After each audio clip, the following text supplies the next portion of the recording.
안녕하세요. 고두원드림 역사 특강 시간입니다. 우리나라의 역사 또는 세계 역사 중에서 그 핵심을 잡아서 설명해 드리는 시간입니다. 오늘은 800년 전에 세계 최고의 지도를 그려낸 징기스칸에 대한 이야기를 펼쳐보겠습니다. 세계 최고의 지도를 그려낸 요인이 무엇이었는지 그것을 중심으로 말씀드리겠습니다. 이 징기스칸이라는 인물을 모르는 분은 아마도 없을 것입니다. 몽골 민족에게는 불세출의 영웅이었습니다만 침략자, 잔인한 정복자로도 평가받고 있는, 그러나 어쨌든 인류 역사상 가장 거대한 제국을 건설한 장본인입니다. 60여 년에 걸친 그의 인생, 1206년 몽골을 통일했고 1227년에 사망했습니다. 그의 삶은 지칠 줄 모르는 원정과 정복의 연속이었습니다. 광대한 영토, 동으로는 만주에서 서로는 러시아 초원까지, 북으로는 시베리아에서 남으로는 인도에까지 이슬람 제국은 물론이고 유럽 사회를 뒤흔들었고 당시 모든 문명 국가들을 초토화시킨 초강대국의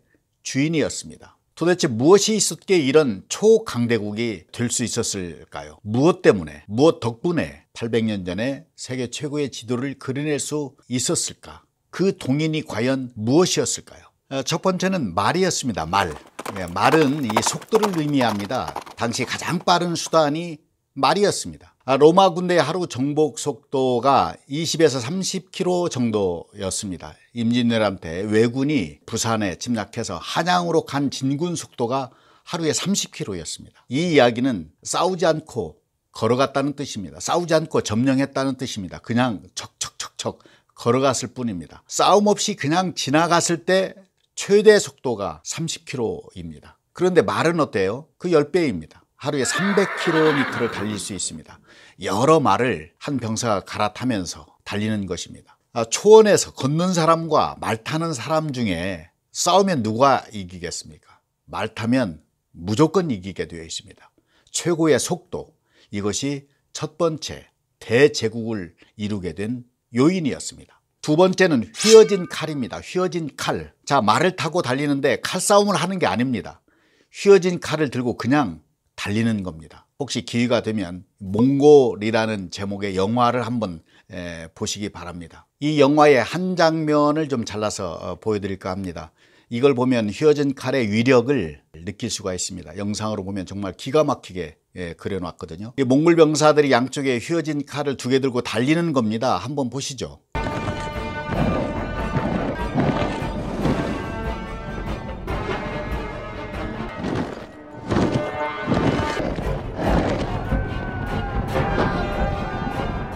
당시 유럽의 군사력은 철갑옷이었습니다. 철갑옷에 의존했습니다.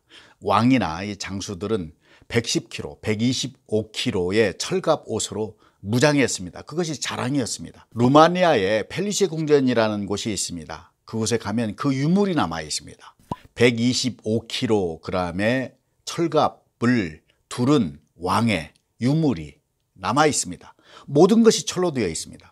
그리고 큰 창을 갖고 있습니다. 적군의 화살이 비처럼 쏟아져도 우리 왕은 건재하다. 그것이 유럽 군사의 전투 승리의 요인이었고 유럽의 문명을 일으켰습니다. 그런데 어느 날 몽골 병사들이 말을 타고 가벼운 갑옷을 입고 휘어진 칼을 들고 바람처럼 달려오는 것입니다. 그냥 스쳐 지나가면 어떻게 될까요? 스치는 순간 철갑옷을 입었던 왕은 땅에 떨어지고 그 철갑옷의 무게 때문에 꼼짝없이 일어나지 못합니다. 유럽의 문명을 일으킨 것은 이 무거운 120kg짜리의 철갑옷이었지만 오히려 이 유럽의 문명을 무너뜨린 것도 그 철갑옷이었습니다. 휘어진 칼이 철갑옷을 이긴 것입니다.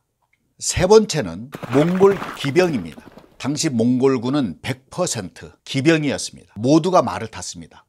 숫자도 많지도 않습니다. 약 10만 명 정도 추산하고 있습니다. 그런데 그 10만 명이 세계를 제패한 것입니다. 로마군처럼 유럽군처럼 보병이 있고 기병이 있는 부대가 아니었습니다. 모든 병사가 기병이었습니다. 그것이 몽골 기병입니다. 모든 병사가 말에 올랐다는 뜻은 모든 사람이 장교였다는 뜻입니다. 장교와 사병의 차이가 뭘까요? 장교는 독자적인 판단으로 전투하는 사람입니다. 독자적인 판단으로 결정하고 명령하는 사람입니다. 사병은 그 명령대로 따르는 병사들입니다. 예를 들어서 전투 중에 밥이 떨어졌습니다. 사병은 밥을 언제 주느냐? 장교를 쳐다봅니다. 장교는 어떻게 할까요? 어떻게든 이 밥을 만들어내는 것입니다. 어떤 변수가 있을 때 해결하는 사람이 장교입니다. 어떤 변수가 있을 때 해결하기를 기다리는 사람이 사병입니다. 그런데 몽골 기병은 100% 독자적으로 자기가 판단해서 전투에 임하는 것입니다. 특히 이 먹는 것, 군대에서는 이것을 보급이라고 합니다. 이것을 각자 해결하는 것이 몽골 기병입니다. 따로 보급해 줄 필요가 없어요.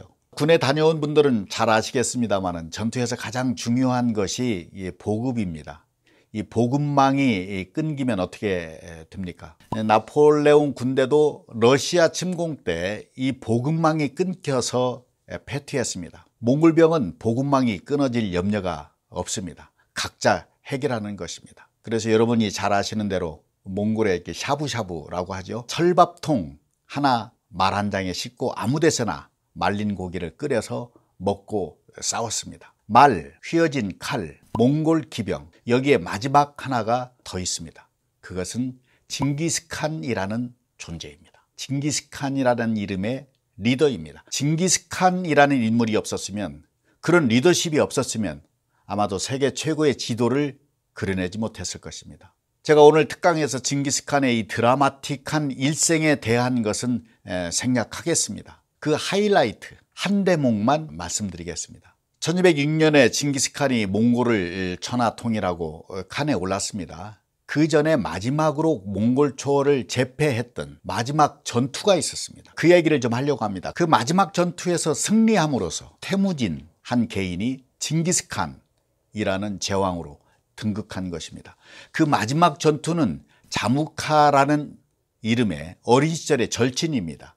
친구였던, 그리고 라이벌이었던 그 자무카와의 전투였습니다. 허영만 만화가를 아시죠? 이분이 말에서 내리지 않는 무사라는 여러 편의 만화를 그렸습니다. 제가 이 만화를 참 좋아합니다. 왜 만화를 좋아하는가? 만화는요, 저도 그렇습니다만 작가 상상한 대로 그림으로 그려낼 수가 있습니다. 영화도 그렇긴 한데 한계가 있습니다. 영상으로는 도저히 그려내지 못하는 부분들이 있어요. 물론 요즘엔 빠르게 발전하고 있죠. 그러나 이 만화는 자기가 상상한 그대로 그림으로, 영상으로 그려내는 것입니다. 허영만의 만화를 보면서 제일 궁금한 게 이거였습니다. 어떻게 그 마지막 전투에 징기스칸이 승리할 수 있었을까? 그것을 어떻게 만화로, 그림으로 그려냈을까? 그게 궁금했습니다. 제가 상상한 부분은 그려내지 못했습니다. 좀 아쉬웠습니다. 근데 그것을 그려낸 영상이 아까 잠시 보여드렸던 몽골이라는 영화입니다. 이게 굉장히 잘 그려냈어요. 영상으로 그려낸 핵심이 뭐였느냐? 말씀드린 이 마지막 전투, 자무카 군대와 붙었는데, 그런데 갑자기 어마어마한 천둥번개가 쳤습니다. 몽골의 천둥번개는 정말 무시무시합니다. 무섭습니다. 몽골에서 보면 이따금 그 무시무시한 몽골 그 천둥번개를 경험하게 됩니다. 무슨 불꽃놀이처럼 보입니다. 폭죽처럼. 팍팍팍. 요란합니다. 그런데 이 전투 중에 그 무시무시한 천둥번개가 터진 것입니다. 그 다음부터는 이제 저의 상상입니다. 현실일 수도 있죠. 이 병사들이 납작 엎드렸을 거 아닙니까? 모두가 제일 무서워하는 그 천둥번개가 요란하게 치는 것입니다. 초원에서 천둥을 맞으면 어떻게 되겠습니까? 양쪽 군사들이 모두가 땅에 엎드려 있는데 그 가운데 한 사람이 칼을 들고 있어요. 누구이겠습니까? 징기스칸입니다. 징기스칸이 칼을 들고 일어났어요. 그 장면을 몽골 영화에서 극적으로 그려낸 것입니다. 무슨 마음으로 일어났을까요? 죽기 아니면 까무러치기? 나중에 사람들이 묻습니다. 그 위험할 때 왜 번개 속에서 칼을 들었습니까? 징기스칸이 두 가지를 대답합니다. 하나는 탱그르가 나의 편이라고 생각했다. 이 탱그르는 우리말로 하면 하느님입니다. 천신, 하늘이 내 편이라고 생각했다. 그것이 첫 번째 대답입니다. 두 번째 대답은 나는 선택의 여지가 없었다. 말하자면 번개를 맞고 죽으나 싸우다 죽으나 마찬가지다. 그래서 칼을 들었다. 그게 징기스칸이었습니다. 무서운 천둥 번개 사이에서 칼을 들 수 있는 사람. 여러분 같으면 칼을 들겠습니까? 자, 그렇다면 징기스칸이 무모해서 그랬을까요? 그냥 무턱대고 탱그르를 믿고 아니면 죽기 아니면 살기식으로 판단해서 그랬을까요? 이것은 영화에서도 표현되지 않은 부분이고 허영만의 만화에서도 발견하지 못한 부분입니다. 그래서 좀 아쉽다 생각합니다. 이 또한 저의 해석입니다. 징기스칸 리더십의 핵심이라고. 그것은 날씨를 살폈을 것입니다. 천둥번개가 지나가는 시간을 지켜보고 기다렸을 것입니다. 그 절묘한 시간, 그 타이밍에 칼을 들었을 것입니다. 날씨를 살피는 것, 날씨를 읽는 것, 읽어내는 것, 그것이 핵심입니다. 이것은 제가 대통령 연설문을 써봤기 때문에 압니다. 연설문을 쓰는 사람은요, political climate 이런 표현을 합니다. 정치적 날씨. 직역하면 그렇습니다. 그러나 쉽게 말하면 민심 이렇게 말씀드릴 수 있습니다. 민심을 읽어내는 것입니다. 그것이 리더십의 핵심입니다. 민심을 살피고 민심을 아는 것, 그것이 정치 리더십의 근간입니다. 대통령 연설비서관이 글 쓰는 것에 집중하지만 글만 쓰는 것이 아니고 이 뒷꼭지에 눈을 달아서 날씨를 살펴야 되는 것입니다. 민심, 폴리티컬 클라이밋, 사람들이 어떤 생각을 하는지, 지금 대통령은 어떤 언어를, 어떤 톤으로, 어떤 맥락으로 사람에게 다가가야 국민들을 움직일 수 있는 것인지, 이것을 살피지 못하면 그 연설문, 대통령의 언어는 실패한 것입니다. 그것을 또 톤 앤 매너라고 합니다. 톤과 매너가 매우 중요합니다. 아마도 징기스칸은 날씨를 읽었을 것입니다. 틀림없이 오랜 경험을 통해서 이것을 알았을 것입니다. 다른 사람들은 전부 번개가 그치기만을 기다리고 있는 그 순간에 눈을 칼날처럼 뜨고 하늘을 살폈을 것입니다. 그러다가 바로 지금이다. 번개가 지나갔다. 그때 그 타이밍에 칼을 들었을 것입니다. 그 한순간의 판단과 타이밍, 이것이 세계 역사를 바꾸어 놓았습니다. 마지막 전투 승리하게 했습니다. 지금쯤 내가 칼을 들어도 될 때이구나. 이 상황 판단, 이 순간을 포착하는 능력, 이것이 징기스칸입니다. 농사꾼이 날씨를 살피지 못하면 안 됩니다. 농사를 지으면 안 돼요. 정치인이 이 폴리티컬 클라이밋, 날씨, 사람의 민심을 살피지 못하면 그 정치는 실패한 것입니다.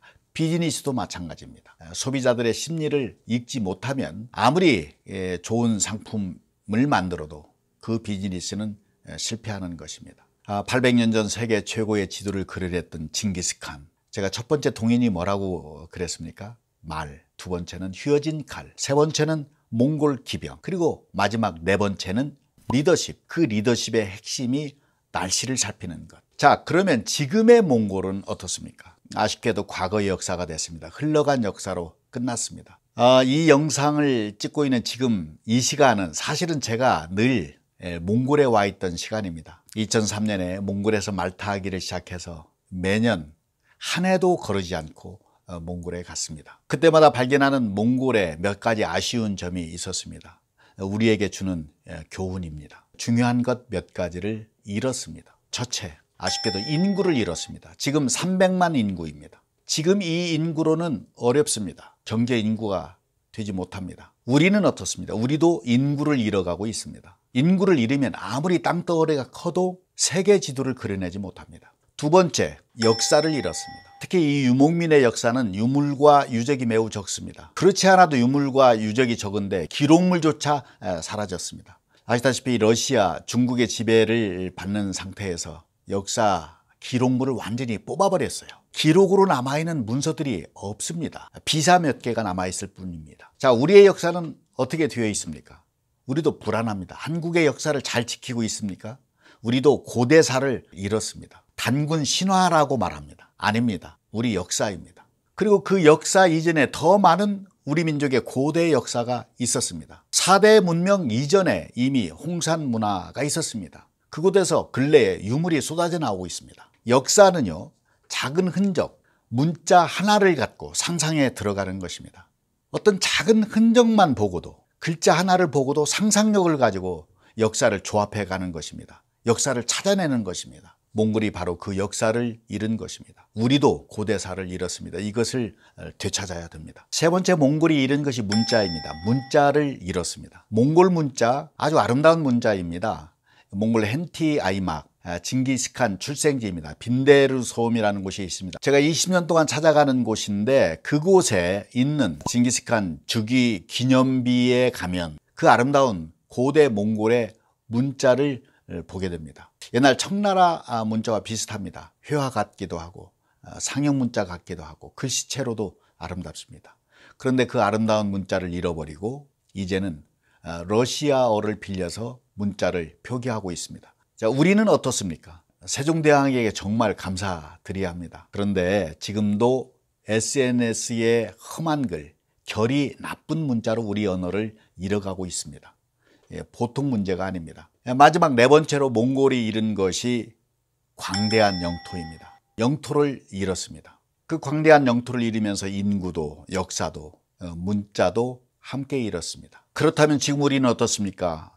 우리가 지금 바라는 것은 세계 최대의 지도가 아닙니다. 영토가 아닙니다. 땅덩어리가 아닌 것이죠. 우리는 마음의 영토를 넓혀야 합니다. 이 영상을 통해서 우리 국민 모두가 마음의 영토를 넓히기를 기대합니다. 마음의 영토는 뭐예요? 시스템입니다. 아이템, 콘텐츠입니다. 지금 세계를 제패하고 있는 최고의 마음의 영토를 갖고 있는 그 이들 가운데 한 민족이 유대인입니다. 유태인들. 2000년 전에 영토를 잃었습니다. 그런데 무엇을 만들었습니까? 금융이라는 시스템을 만들었습니다. 그리고 그 시스템을 통해서 뭘 하고 있습니까? 세계 금융계를 쥐고 있습니다. 그렇다면 우리는 어떤 시스템이 필요할까를 생각해 보게 됩니다. 정말 놀랍게도 IT 시대, 4차 산업 시대에 와 있습니다. 이것은 우리에게 너무나도 딱 맞는 것입니다. 하늘이 부여한 최고의 기회입니다. K-팝, K-방역, BTS, 근래에 우리가 넓혀가고 있는 마음의 영토입니다. 무한대의 영토가 우리 앞에 펼쳐져 있습니다. IT, 인터넷, 인공지능이라는 말을 타고 한국인 모두가 갖고 있는 각자의 창의적인 휘어진 칼을 들고 마음껏 달려보는 것을 꿈꿉니다. 그 꿈을 그려보면서 오늘 특강을 마칩니다. 오늘도 많이 웃으세요. 사랑합니다. 감사합니다.